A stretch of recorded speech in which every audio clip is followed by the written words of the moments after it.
16세기에 시대마다 세상에 풍조가 있는데 16세기에 세계를 주름잡았던 풍조 하나는 이탈리아를 중심으로 서유럽 쪽에서 일어난 르네상스 운동입니다. 우리 젊은 친구들은 배워서 알겠죠? 그 전까지는요, 신이 중심이고 또 사람이 그 신을 중심으로 모여있는 그리스도 예수가 중심이고 하나님이 중심인 시대에서 이제는 인간이 중심인 시대로 운동이 일어나는 그런 자리바꿈을 하는 시도와 도전들이 일어난 시기죠. 인간의 모든 것의 척도였던 그리스, 또 고대 로마 시대로 다시금 돌아가자 회귀하려는 그런 도전들이 아주 세계적으로 일어났던 시대 풍조가 르네상스 인본주의, 그게 바로 16세기 일어났던 운동이고요. 전에는 반대로 하나님 중심이었는데 이제는 하나님보다 사람의 인권을 강조하기 시작하면서 일어난 운동이죠. 그러면서 인간을 위한 철학, 인간을 행복하고 복되게 하기 위한 기술, 개발, 과학, 산업화, 이런 모든 것들이 인간의 행복에 초점을 맞추게 되었죠. 그러다 보니까 자연스럽게 점점 약화되고 없어진 것이 뭐냐면 하나님의 뜻에 순종해야 된다든가 아니면 우리가 하나님을 전적으로 의지해야 된다든가 라고 하는 하나님 근본적인 하나님을 의지하는 이런 부분에 대해서 굉장히 약화가 된 거죠. 사라지게 되고 없어지게 되고. 여러분, 우리가 사는 오늘날에도 이제 창조의 그런 근본을 부인하고 온갖 인간이 하나님의 자리에 앉는 인본주의 사조가 우리나라뿐만이 아니고 온 세계를 덮고 있는 시대 풍조 가운데 우리가 있습니다. 심지어 그 당시에 신학은 그거잖아요. 하나님이 어떤 분이지? 하나님의 속성, 하나님의 하나님됨을 우리가 더 깊이 가까이 나아가 알고 나서 그러면 그 하나님 앞에 우리가 어떤 존재인지를 알고 우리가 그러면 하나님 앞에서 어떻게 살아야지라고 하는 그것을 연구하고 더 깊이 깨달아 알기 위해서 우리가 눈여겨봐야 될 것이 신학의 세계인데 그 당시의 신학의 세계도 인본주의가 들어오면서 심지어 독일의 철학자이면서 사실은 신학자거든요. 슐라이언 마허 같은 사람들은 그 하나님을 어떻게 정의했냐면 감정이다 그렇게 얘기해요. 감정. 그러니까 내가 지금 느끼는 그 감정, 그게 하나님이라는 거예요.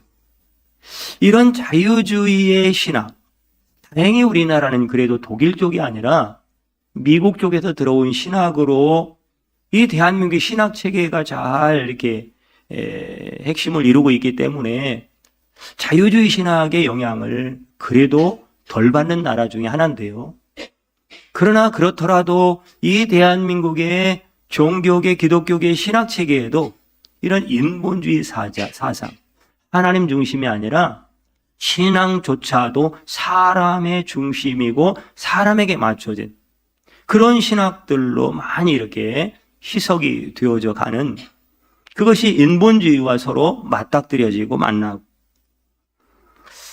그런 상황 속에서 19세기에 역시 칼바르트라고 하는 신학자가 사실은 목회자죠. 그런데 이분도 역시 독일의 자유주의 신학을 배웠던 사람이에요. 그 신학을 가지고 목회를 시작했어요.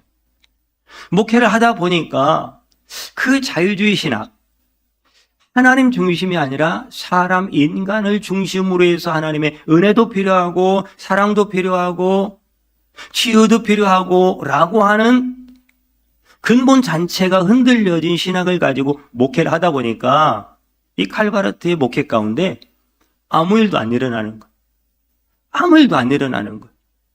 그는 심한 갈등을 겪기 시작합니다. 과연 이게 맞는가? 과연 이게 옳은 것인가? 왜 하나님의 역사가 안 일어나지? 왜 하나님의 기적은 성경에 계속해서 말씀하고 있는데 왜 기적이 안 일어나지? 하나님은 어디 계신 거지? 하나님은 어디 있는 거지?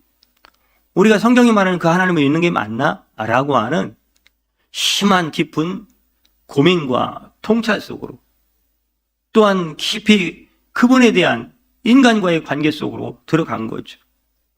그러면서 그가 제시하게 된 것, 깨닫게 된 게 뭐냐면 바로 그게 게겐위버라고 하는 말을 그가 하게 됩니다. 그게 뭐냐면 하나님의 세계는 인간 세계하고 전혀 다르다. 그 하나님과 인간은 비교 자체가 불가능하다. 그 하나님은 인간의 저 너머에서 온 우주 만물을 통치하고 계신 분이다. 온 우주 만물 너머에 계신 이 우주 만물 어떤 것과도 빗대서 설명할 수 없는 전능하신 하나님이다. 그게 게겐위버라고 하는 말이에요. 그 하나님을 느끼기 시작하고 그 하나님을 이 칼바르트가 경험하기 시작하면서 그가 이 복음 하나를 던져버렸는데, 예수 그리스도 복음, 그거는 마치 인본주의로 판을 깔아놓고 그 인본주의라고 하는 배경 위에서 뛰어놀고 있는 인간 세계에 의해 마치 폭탄을 던진 것과 같다라고 그 시대의 사람들이 표현을 했을 정도로 엄청난 파괴력을 가지고 인본주의 세상 속에 들어온 거예요. 칼바르트가 던진 이 복음이요. 그는 무슨 말씀을 하냐면 하나님을 하나님 되게 하라. 하나님을 하나님 되게 하라. 여러분, 하나님은 인간이 감정 속에 자기가 이렇게 하나님을 느꼈기 때문에 그분 선한 분이고, 내가 저렇게 느꼈기 때문에 그분은 선하지 않다라고 말하고, 내 마침 주머니에 어떤 있는 장난감과 물건처럼 넣었다 꺼냈다, 내 기분과 상황과 형편에 따라서, 내 지식 체계에 따라서 그분을 집어넣었다 꺼냈다 놓냈다 버렸다 앞에 두었다 뒤에 두었다 하실 수 있는 분이 절대 아니라는 것. 그게 하나님을 하나님 되게 하라는 것. 마치 사람들은 하나님을 장난감 다루듯이 그렇게 다루고 있는 거예요. 하나님은 인간이 이렇쿵 저렇쿵 할 수 있는 분이 결코 아니라고 하는 이 신선한 핵폭탄과 같은 하나님의 하나님됨을 선포하기 시작하는 것. 하나님은 내 손바닥 안에, 감정 안에 들어 계셔서 내 감정에 따라 움직이는 분이 아니라, 하나님은 우리 인간이 한마디로 감히 우러러 볼 수 없는 위대하고, 또한 손이 닿지도 않는 상상도 못할 땅이 하늘에서 먼 것처럼, 땅이 하늘과 맞닿을 수 없는 것처럼 절대자, 가장 높은 곳에서 온 우주 만물과 인간의 생사화복을 주관하고 계신 절대자 하나님입니다 라고 하는 선포를 하기 시작하는, 그 하나님이 인간 세계와 하나님 세계는 이게 차이를 구별하라고 해도 할 수 없을 정도로 이거는 어마어마한, 이 차이를 어떤 단어로 설명을 하겠습니까? 그런 상종할 수 없는 차이, 하늘과 땅과 같은 차이를 뚫고 이 인간 세상에 인간의 몸을 입고 오셔서 우리의 손을 잡아주시고 우리에게 구원의 은총을 베풀어 주신 그 하나님, 그분이 바로 예수 그리스도이시다 라고 하는 거예요. 여러분, 그 예수님이 어떤 분인지 여러분 아십니까? 그 하나님이 어떤 하나님인지 알고 믿고 계시느냐 이 말이에요. 그 하나님이 어떤 분이라는 것을 알면 우리의 이 예배의 태도는 전혀 달라지겠죠. 여러분, 우리 교회는 항상 하나님이 목자가 되어주셔서 여호와는 나의 목자시니 내가 부족함이 없으리로다. 지난 한 주간 살면서 얼마나 피곤했어요. 잠도 제대로 못 자고 잠을 설치기도 하고 그래서 못 자기도 하고, 그래서 그런지 몰라도 하나님은 교회만 오면, 대구 비전교회만 오면 그렇게 정신 말똥말똥 하다가도 설교 듣는 시간이면 눈을 탁 감기 시작하는 그 은혜는 이상한 은혜요. 유일하게 하나님만이 나에게 주실 수 있는 은혜인 것 같아요. 주무시길 바랍니다. 그러나 여러분, 이것이 오늘 내가 그 전능자 하나님 앞에서 예배드리고 있고, 그분의 옷자락을 잡는 심정으로 예배하고 있고, 그분의 두 발을 씻길 때 주님의 그 놀라운 상상할 수 없는 은혜가 나에게 베풀어 주신다는 것을 알고 예배하는 그 자리라면, 우리의 이 한 시간의 예배는 분명히 다를 것입니다. 분명히 우리의 자세는 집에서 하던 행동과 자세와는 다를 것이라는 것.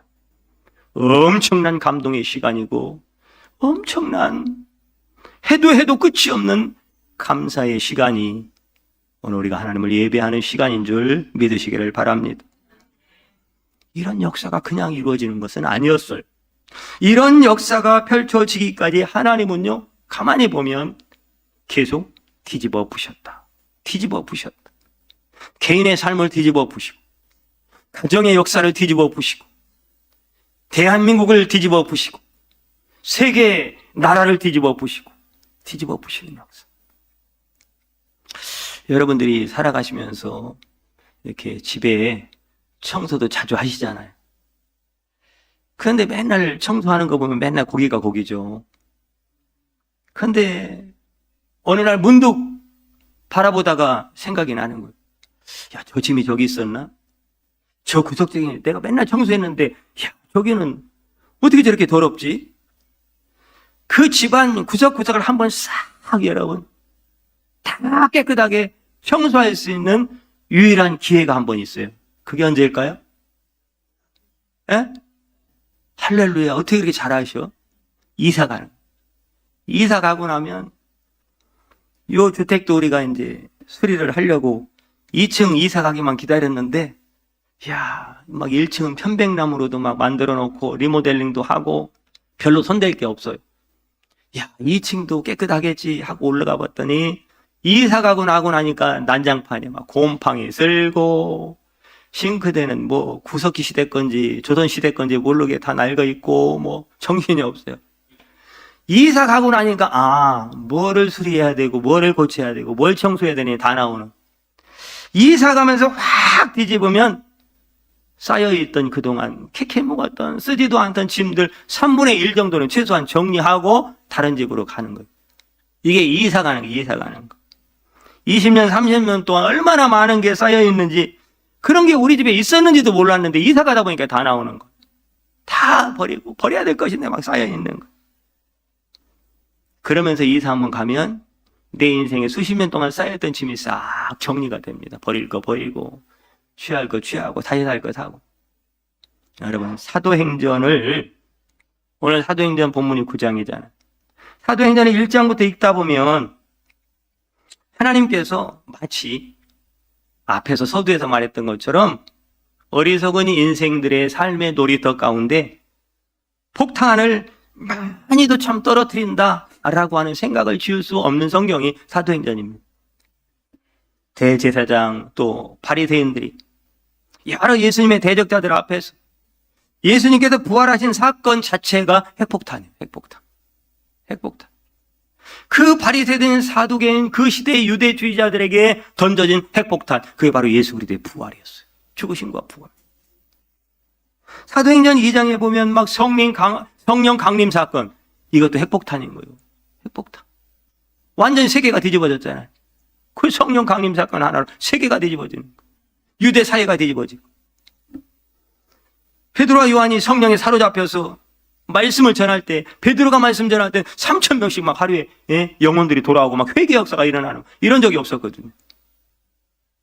그리고 그 안진뱅이를 베드로와 요한 만나요. 말씀 전하고 예수의 이름으로 선포하니까 안진뱅이가 일어나는 거예요. 이게 핵폭탄. 뒤집어 엎는 거예요, 뒤집어 엎는. 이런 역사들이 오늘 한 개인에게 또 일어나는 거예요. 바로 바울의 인생 가운데 핵폭탄이 던져진 거예요. 사울이 변하여 바울 된 일, 그리고 그 이후에 수도 없는 사도행전의 역사가 다 사도행전 전체 역사들은 마치 인생들의 놀이터에 하나님께서 폭탄을 터뜨리는 것과 같다. 마치 이런 사건들은요, 특별히 유대 사회를 밑바닥부터 골아있고 쌓여있고 그냥 쾌쾌 묵어있던 모든 것을 다 뒤집어 엎는 엄청난 폭발음과도 같았다라고 하는 것. 폭탄이 떨어지면 어떻게 되죠? 주변에 완전히 초토화됩니다. 여러분 지금 막 전쟁을 보잖아요. 그 우크라이나 땅에, 막 러시아에, 또한 지금은 저쪽 예멘 쪽에도, 또 팔레스타인 쪽에도 막 수도 없는 전쟁들이 여기저기에서 벌어지고 있는데 다 들려오는 수식은 폭탄을 쐈는데 그 주변이 초토화되고 사람이 몇 명 죽고 다 그 주변은 여러분 폐허가 되는, 그 도시는 폐허가 되는 거예요. 완전히 폭탄 하나가 따라 다 난장판이 되는 거예요. 뒤집어 엎어지는 거예요. 이게 바로 유대 사회의 사도행전의 역사가 그런 역사다라고 하는 거예요. 완전히 그 주변에 아비규환. 그걸 누가 겪었느냐 오늘 본문에. 사도 바울 자신이 겪은, 사도 바울 자신. 정통 유대주의자잖아요, 이 바울은. 그리고 또한 가말리엘의 아주 수제자였고요. 또한 대제사장의 굉장한 신임을 받아서 바울이 말하면 이 사울이 요청하면 뭐든지 오케이 할 정도로 굉장한 신임을 받는. 그리고 사울의 인생 가운데 이미 미래가 다 그려져 있습니다. 앞으로 랍비가 되어서 앞으로 어떤 위치에서 사람들을 거느리고 가르치며 자기의 나머지 인생을 어떻게 살지에 대한 모든 계획이 다 서 있던 사람. 전혀 그 일에 문제가 되지 않는 사람. 전혀 부족하지 않은 사람. 그 모든 것이 아주 정확하고 명확하게 정리가 되었던 사람이었습니다. 그런데 사울의 인생 가운데 이런 일이 일어날 줄은 본인도 몰랐던 거예요. 다메섹 도상에서 폭탄이 터진 것 같이 주님의 빛이 강력하게 비치는 순간 사울의 인생에 폭탄이 맞아요. 폭탄만 아비규환, 아수라장이 돼버린 거예요. 전혀 예상하지 못했다. 사울이 겪었을 혼동을 한번 생각해 보시라고. 내가 그 일을 겪었다면 바꿔놓고 한번 생각을 해보시라. 바울이 눈이 멀어서 다시 보게 된 세상은 전혀 다른 세상인 거예요. 지금까지 보아왔던 세상이 아닌 거예요. 완전히 사울의 인생에 자신도 폭탄 맞았고 그 이후를 바라보니 온 세상이 전혀 다른 세상이 되어버린 거예요. 어마어마한 혼돈의 역사요. 이거는 충격이었다, 충격. 여러분, 바울이 그 이후로 완전히 다른 사람이 돼서 이제는 하나님의 아들 예수 그리스도는 하나님의 아들이시고 예수님이 그리스도라고 하는 이 말씀을 전하니까 유대인들 세계에 또 폭탄이 떨어지고 유대인들도 난리 난 거예요. 엉망진창인 거예요. 사회가 뒤집어지는 거예요. 그래서 26절에 이렇게 말씀합니다. 사울이 예루살렘에 가서 제자들을 사귀고자 하나 다 두려워하여 그가 제자됨을 믿지 아니하니. 얼마나 충격적인 삶의 변화가 있었으면 전에 있던 사람들이 믿지를 못하는 거예요. 이 사람이 전에 그 사울 맞아? 사울이 저렇게 하는 거 지금 가짜 아니야? 라고 할 정도로 바울 자신도 충격이고 유대 사회도 충격이고 사울을 알고 있는 주변의 모든 지금 상황이 충격. 심지어 28절에 보면요, 사울이 제자들과 함께 예루살렘에 출입하며, 여러분, 그럼에도 불구하고 바울은 쉬지 않고 자기가 만난 예수 그리스도 그 복음을 전하는 걸 쉬지 않는 거예요. 멈추지 않는 거예요. 야, 이렇게 해도 하면 안 되겠다. 30절에 보니까 바울 죽이자. 저거 미쳤어. 저거 안 미쳤을 때도 사람 죽였는데 이제 미쳤어. 저거 빨리 죽여야 돼 라고 하면서 막 이 사람 저 사람 다 이제 적이 돼버린 거예요. 원수가 돼버린 거예요. 바울을 죽이자. 그것을 알고 바울을 사랑하는 주변의 형제들에 의해서 피신을 갑니다. 다소로 피신을 시켜. 다소. 오늘 본문에 나와요. 다소로. 옆에 계신 분한테 다소가 어딘지 아냐고 한번 물어보세요. 아니, 옆에 좀 쳐다봐요. 옆에 좀 쳐다보셔야 돼요. 20분만 버텨야 되는데. 자, 물어봐요. 뭔 질문했는지 알아요? 여기 있잖아요, 여기. 저기도 있고. 다이소. 지금 어떤 분들은 다이소 얘기하고 있는 줄 알아요. 다이소 아니라 다소. 글자 하나 차이 이게 천국과 지옥이 왔다 갔다 하는데 다소는 지금의 바울의 고향이기도 한 터키 지금 이름을 좀 바꿔서 사용하면 튀르키예라고 하는 지역으로 바울을 빼돌려요. 형제들이 죽을까봐. 그러다가 이제 그곳에 한 학자들에 의하면 4년에서 한 6년 정도 다소에 머물다가 사도행전 11장에 바울이 다시 나타납니다. 예루살렘에 다시 나타나요. 모든 사람이 바울을 의심할 때 여전히 사울은 사울인 거잖아요. 그렇게 의심할 때에 사울을 변호해 준 사람, 사울의 편에서 주었던 사람이 바나바예요. 바나바는 어떤 사람이라고 소개하나요? 착한 사람, 착한 사람. 착하다는 얘기는 세상적으로 착하다는 얘기를 하는 게 아니라고 언젠가 말씀을 드렸어요. 착하다는 얘기는 하나님의 뜻을 알고 하나님의 편에서 하나님의 관점으로 하나님의 뜻이 이루어지도록 역할을 하는 사람. 요게 착한 사람이래요. 그러니까 여러분 우리 비전교회도 착한 사람들이 많이 있잖아요. 이 착한 분들 때문에 지금 우리 교회가 복을 받고 있잖아요. 그리고 하나님이 은혜를 더 주시잖아요. 요 착한 사람, 바나바 같은 사람. 나이 차가 굉장히 많이 나는 사람이에요. 바나바하고 바울은. 그런데도 바나바는 바울의 아주 훌륭한 파트너가 되어 주었습니다. 기꺼이. 여러분 잘 생각해 보세요. 예수 잘 믿으면 복을 받고 하는 것마다 잘 돼야 될 텐데 아멘 하신 분은 또 아멘대로 되길 원하고 그래야 될 텐데 그러나 역적. 이게 이제 문제인 거죠. 바울은 반대였어요. 이게 문제예요. 바울은 반대. 아니 잘 살고 문제없이 잘 살고 힘도 있고 돈도 있고 주변에 사람도 있고 다 갖고 있는 사람인데 예수 만나고 완전히 삶이 엉망진창 뒤집어졌는데 이건 잘 되는 게 아니고 반대. 안 되는 거야, 안 돼.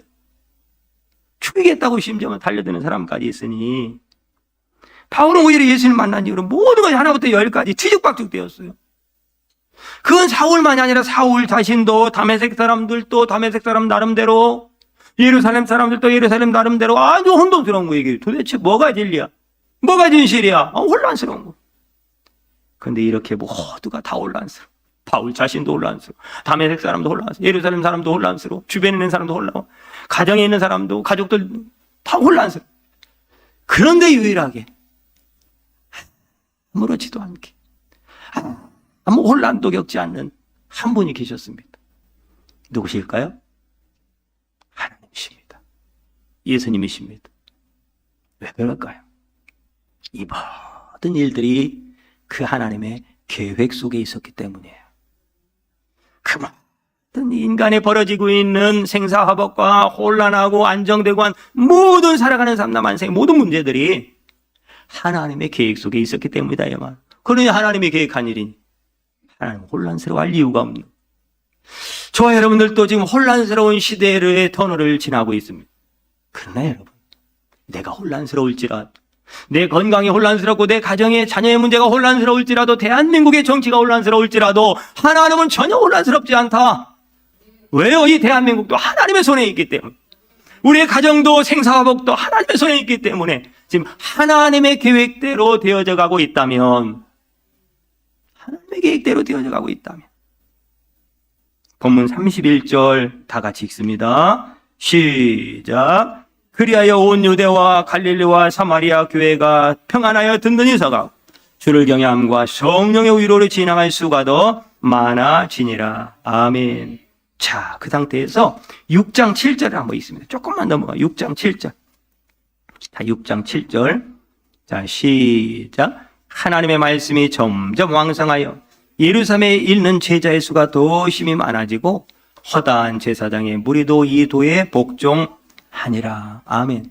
자, 6장 7절에 나오는 지명. 지명 어디예요? 예루살렘. 자, 그러면 9장 31절 지명 어디예요? 그냥 읽는 거죠? 읽으라고 하니까 그냥 읽는 거죠? 어디가 나와요? 유대와 갈릴리와 사마리아. 무슨 얘기일까요? 이미 하나님의 계획은 사도행전 1장 8절에서 하나님의 계획을 다 알려줬어요. 성령이 임하면 너희가 예루살렘과 온 유대와 사마리아와 땅끝까지 이르러. 아직 땅끝은 불투명해요. 그런데 사도행전의 역사를 보면 그 땅끝을 누가 가는 거예요? 바울이 가는 거예요. 바울이. 사도행전의 역사는 사도행전 1장 8절의 말씀의 성취의 역사예요.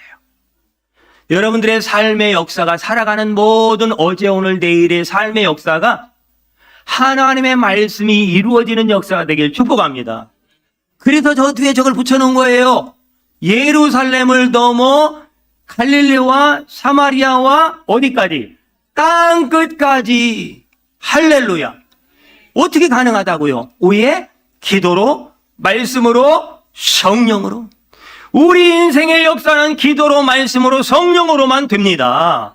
그래서 기도하셔야 되고, 그래서 말씀 앞에 서야 되고, 그래서 성령 충만해야 되는 거예요. 그럴 때 그 밑에 뭐라고 돼? 모든 세대를 일으킨다. 여러분의 자녀들을 일으킬 것이고, 여러분의 후손을 일으킬 것이고, 여러분 가정을 일으킬 것이고, 모든 나라들을 일으킬 것이다. 저 안에 다 들어있어요. 이미 사도행전 시작부터까지 성경이 처음부터 끝까지 다 있는 거예요. 하나님은 그 혼돈 속에서도 자신이 말씀하신 그대로, 자신이 계획하신 그대로 정확하게 되어져 가고 일하고 계시다라고 하는 거예요. 하나님은 지금도 일하십니다. 그때도 일하셨습니다. 앞으로도 일하실 것입니다. 하나님의 구원의 프로젝트는 차질 없이 지금도 진행되고 있는 줄 믿으시기를 바랍니다. 하나님이 하시는 일은 그 일에 조금도 잘못되지 않습니다. 요만큼도 실수하지 않습니다. 우리 대한민국의 지금의 작금의 사태를 실수라고 말하지 마세요. 여러분이 가정 가운데 벌어지고 있는 그 일들을 지난 내 과거의 역사를 실수라고 말하지 마세요. 하나님 앞에서 등을 돌리고 있는 우리의 문제지. 하나님은 실수한 적이 없어요. 하나님은 지금도 인애와 긍휼이 크시사 은혜와 사랑이시라 여전히 그 은혜를 베풀어주고 있음에도 불구하고 인간의 교만과 완악함이 공급자로부터 등을 돌렸기 때문에 그 공급이 끊어진 죄의 역사를 우리가 경험할 뿐입니다. 다시금 여러분, 하나님께로 등을 돌리고 하나님께로 얼굴을 향하여 주를 바라보는 회복의, 회개의, 회심의 은혜가 있기를 축복합니다. 우리의 축복은 거기서부터. 여러분들의 건강의 회복, 삶의 회복, 경제의 회복, 자녀의 회복, 가정 문제의 회복은 거기서부터. 그게 안 이루어지는데 달라고 하는 것은 요한복음 10장에 도둑이다라고 말했어요. 우리는 도둑이 아닙니다. 하나님의 자녀이기 때문에 아버지께로 돌아가야 되는 거예요. 아버지의 품 안에 있어야 되는 거예요. 아버지의 품에 숨결을 느끼며 따뜻함을 느끼며 살아가야 되는 존재가 성도인 거예요. 그곳을 떠나서 평안을 구하지 마시고 그곳을 떠나서 잘 될 걸 기대하지 마세요. 우리는 하나님 품에 있는 자체가 이미 성공한 것입니다. 그곳에서부터 하나님의 은혜와 긍휼 속에서 우리는 살아가는 존재입니다. 창세기 1장에 보면 땅이 혼돈하고 공허하며 흑암이 깊음 위에 있고, 한마디로 따라합니다. 엉망진창. 무질서. 엉망진창에 무질서에. 근데 그 다음 말씀이 기가 막히면 안 되고 기가 열리는 말씀이에요. 무슨 말씀이에요? 하나님의 영은 수면 위에 운행하시니라.